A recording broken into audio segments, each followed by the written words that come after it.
Get out மோடின்னு சொல்லும்போது மோடி ஊர்லயே இருக்க மாட்டார் தமிழ்நாட்டில்.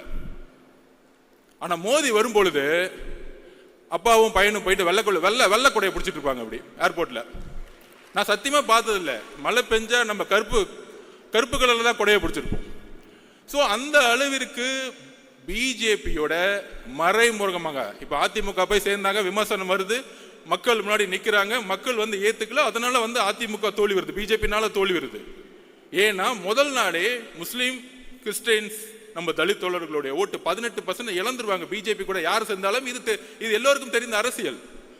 அப்ப அட்லீஸ்ட் இந்த மக்கள் முன்னாடி நிக்கிறாங்க, தோல்வியை அக்செப்ட் பண்றாங்க, அவங்க விமர்சனத்தை எதிர்கொள்றாங்க. ஆனா மிகப்பெரிய ஆபத்து என்ன தெரியுமா? எதிர்க்கிற மாதிரி எதிர்த்துட்டு இங்க நாடகம் ஆடிட்டு இருக்காங்க பாத்தீங்களா, இந்த அண்ணாமலை அவர்கள் கூடயே வச்சுக்கிட்டு. இதுதான் மிகப்பெரிய ஆபத்து. அதனால்தான் நம்ம நாசிசம்னு சொல்றோம். முசோலினி ஹிட்லர் 2 பேரும் சேர்ந்துகிட்டு ஒரு அரசியலை இங்க உருவாக்கி கொண்டிருக்கிறார்கள். அந்த அரசியலை தமிழகத்தில் தூக்கி எறியக்கூடிய ஒரே கட்சியாகவும் தலைவராகவும் இருப்பதனால தான் நம்ம மேல இவ்வளவு பெரிய விமர்சனங்கள் வருது.